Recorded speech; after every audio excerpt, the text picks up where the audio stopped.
Going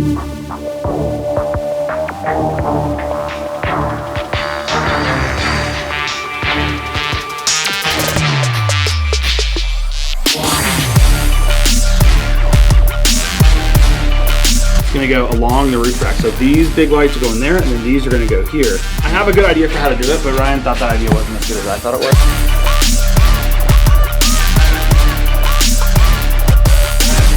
My wife would divorce me if I brought all this shit home, so... I'm not staying here.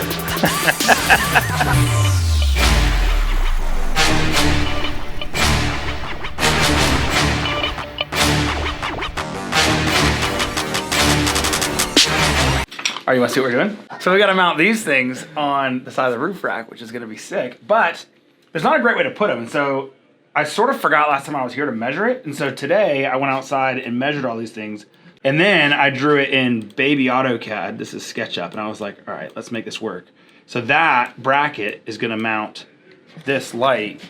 Our real engineers, they drew it up in SolidWorks. So then we have these DXF files that we can send to the guys on the water jet, and they can actually cut the thing out in real life. Now we got this one figured out, we have to figure out how to mount this guy, which is a little bit bigger pain, and this is where it's gonna end up going.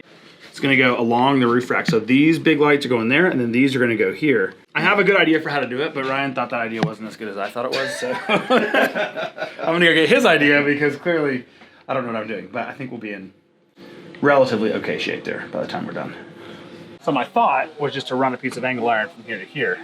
But if that's a bad idea, then we can bring something. It's not a bad idea. I'm just thinking like to future-proof it, we just do some tabs off of here that are kind of low profile. Yeah. Honestly, how heavy is this guy? That's not that heavy. It'll have an extrusion, but not crazy. So we do 2 1/4-inch tabs that come off of here. Yeah, just like something sticking out like that. Yeah, with 2 bolts on there, and then you could do your angle iron across there. Oh yeah. And then that guy sits on top. I could cut the extrusions to be just the full length, so the extrusion just bolts to the tab. Yeah.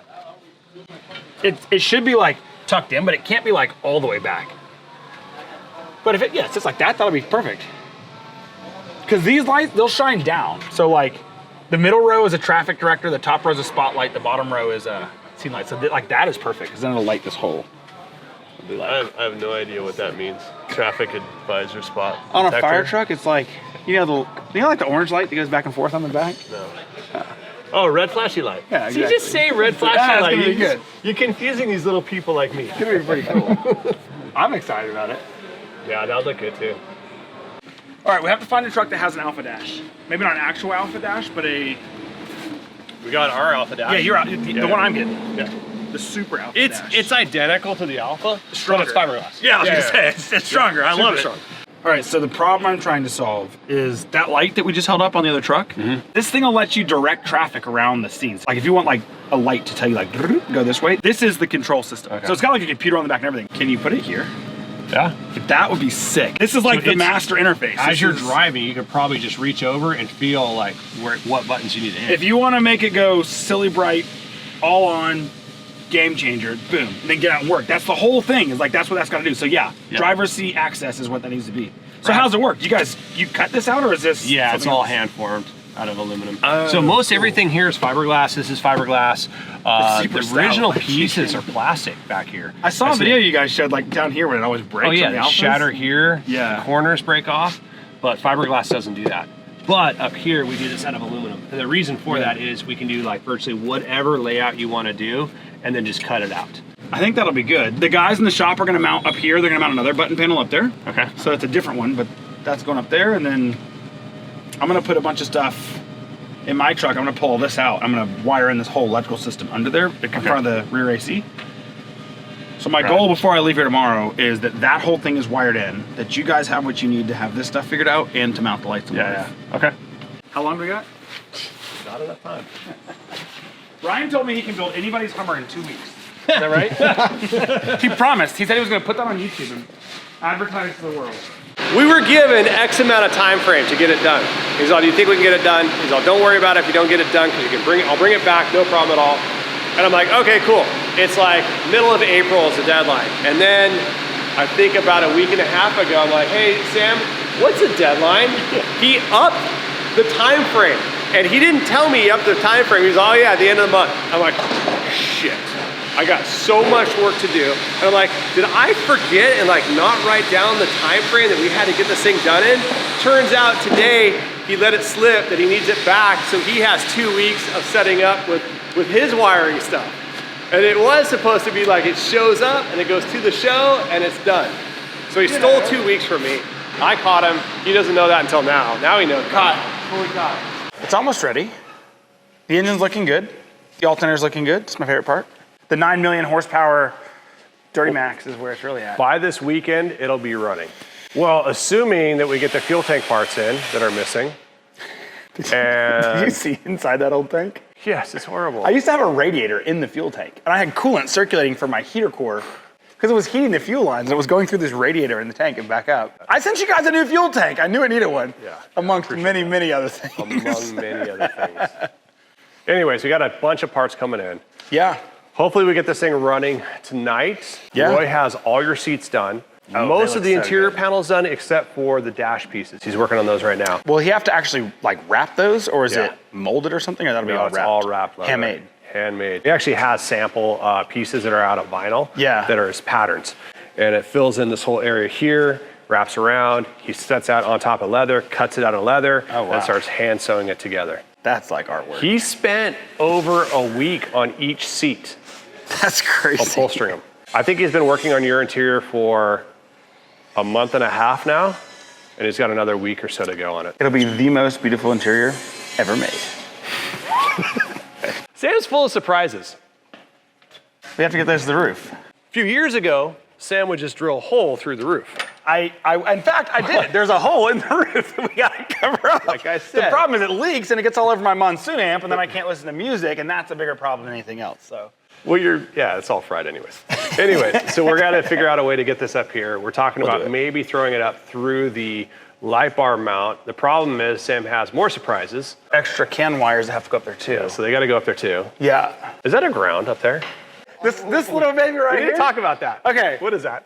Before I knew anything about electrical work, I thought that would be a great place to ground it. But you know what's really funny is all these rusted bolts all over the cab are because I grounded that thing and shot electricity between my steel bolts, aluminum body, and steel mounting system. And so, Sam, you got another one over here, bro. dude, I took about 50 of them off the back of the truck. One of the best pieces of pure electrical engineering gold in all history. This is a 12 out of 10 on the good scale. I'm actually surprised I am so scared. When I was building this truck, Bro, what? oh, where's the little piece of rubber? Oh my God, I don't know. It looks So like a I spent- power distribution. It is. It's a handmade power distribution block. I took a piece of rubber. This was the liner of the fuel line, and I had another square piece cut on the my back. God. And then I took a nut and a bolt and 2 washers, squeezed it, put a piece of rubber on it, and then sheet metal screwed it, self-tapper, right into the body of the truck. And then I ran that power cable to it. You know, like that power distribution block would have been like $10 or whatever, and back then $3. And I was, for whatever reason, I thought, oh yeah, I can make it and save 50 cents and I'll be good. Well, it's a good thing that you're not like the CEO of one of the largest like electronics lighting company in the world, right? I would not do that again today. Did you paint it red afterwards? Yeah, Oh, it's obviously. because it was red because it was the power. Exactly. Yeah, I get it. I would not recommend trying to jumpstart your truck off of that lug. Did you? No, I did not. This is all of the other power distribution blocks on my truck were just bolts through hunks of garbage. This is jumper cables. It was always less expensive to buy jumper cables, split them in half, and then put lugs on Oh them. my gosh. And then these lugs, I put together with a hammer. I'd stick the wires in there and hammer them flat, and then heat shrink it. I don't know how this thing didn't burn down. Yeah, I don't either. I'm glad. But that I it gotta did. hand it to you, dude. Were you 17 when you bought this thing? 16 when I bought this 16. thing. Yeah. Like one of the hardest working guys I know, and like it doesn't matter. Whatever's in front of him, he'll figure it out. And except for obviously the 6.5 turbo diesel engines 3 times over. I figured out how to install them. I could do that really well. He cobbled this thing together and kept it going for years and years. And it was like every 6 months I get this call, Ryan, I got a problem. What engines do you have laying around? Super cheap. I remember calling you, were like, Sam, I have an engine that does not run well, that was so bad, it should not be in a vehicle, and I just took it out of a customer's truck. It's going to the junkyard, If you need to scrap it, I can send you to scrap. And I'm like, okay, I promise I won't install it. I installed it. It blew up. It blew up, yeah. And now I Duramaxed it. So like, okay, it took a few years. You wanna see what I was wiring yesterday? Look, all this is all going in there. This is all the electrical system nodes. So this is the cellular connected tower stuff. This is a cell modem. This is all the power input. So how is that nodes, different output from a nodes. cell phone? It is just the antenna. It's Wi-Fi, 2 bands of Wi-Fi, a couple bands of cellular, satellite. It's like all sorts of stuff comped into one antenna. You know they have them like a lot smaller, right? Well, yeah, but it's this is the cell phone here. But this thing will communicate over CAN to the truck. And so all of the lights that we're putting on there are communicating with this computer, and this computer is communicating with the world via the internet. And so like, So I could call your truck and 100%. turn on lights. Absolutely. And my truck and another fire truck responding to the same incident can synchronize, and the lights will look the same. Oh, that's pretty sick. It's really cool. And dude. if we're on a clip, if I have lights and sirens on and you're driving a vehicle that receives digital alerts, it'll receive the alert from our truck and it'll say there's a fire truck approaching. No So, way. yeah, so we can do collision avoidance, all the stuff's over cellular. So I was building this up That's last night. rad. This thing's gonna help show off the technologies that are gonna keep firefighters and first responders safe and keep Yeah. autonomous vehicles from crashing into them. I had to have a vehicle that everyone loved, it was super iconic, it fit the industrial theme, and that it didn't compete with anyone. And it's Yeah. like, I hate that AM General stopped building these. Yeah. But because they stopped building them, they have no competitors. So if I go to a truck manufacturer and I pull into like one brand, they can't be like, oh, you had our competitors build you a truck. All right, I say we get going on your truck. Yeah, I think we We got a lot of work to do. We have a lot of All work right, let's to do. go. All right. What is this? This is the remnants of all the stuff that was the interior of my truck. I didn't realize they stuck all this up here. I don't know what half this stuff is. Oh yeah, I had spare drive shafts. Most of it I shipped out here like this, and then I think the guys were using this as their storage closet as well. I'm actually gonna go up there because this is crazy.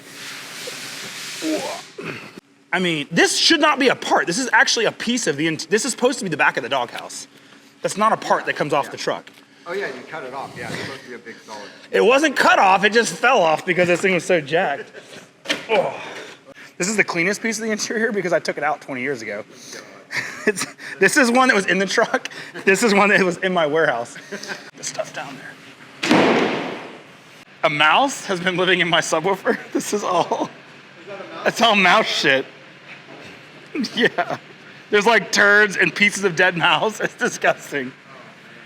Ultimately, I think a lot of this stuff is gonna end up being trash. Anybody want wireless door locks? They're wireless because they don't work, and there's.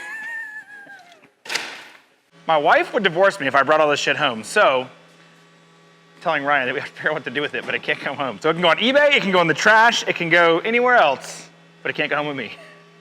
It's not staying here. It was staying in your Hummer for quite a few years. Well, I'll tell you what I'm doing. We're at the stage in the build where there's finally all this electrical has to go in. So this is a bunch of control nodes and the telecommunication modules. And so what I'm gonna do is I'm pinning up these connectors and I'm gonna run them. What connector? This is a little, I don't even know what kind of connector that is. Like a little, these are gold tipped. This is power, ground, and ignition. And then I've got to build up a CAN wire for all the communication. And it's gonna go from like the overhead console down into the middle where all this stuff's gonna go. Kind of going from this button panel we were talking about earlier, this is the master layout. So this is all the stuff that's gonna go up in the overhead console. I gotta drop that down. And then this is the stuff that's, all the wires that you use to communicate between the lights in the truck, they gotta go in now before the interior goes in, or else it's gonna be a real pain in the backside to get it all done. Well, the next thing I'm gonna do, this is like the master communication cable. I'm gonna go ahead and pin this thing up, and then we're gonna be ready to rock and roll. Basically, all these modules talk data. So I'm hooking up the main power data wires are gonna go to the devices up in the overhead console, and they need power off the truck, power, ground, and ignition, and then they need data, which is all the communication to tell it what to do. So we're gonna run these two wires. We're gonna run them from the overhead console, down the center console, down like between the two windshields, and then we're gonna bring it over to the right of the driver, and then up across, and all this stuff's gonna live in front of the rear AC unit, behind the doghouse cover. It's gonna be so sick. I need to learn all these California words you guys use out here. Dude, I love Cali. You got the Cali hair. Yeah. My wife is from Australia. Everyone thinks it's from Australia. This is not the right tool for this job.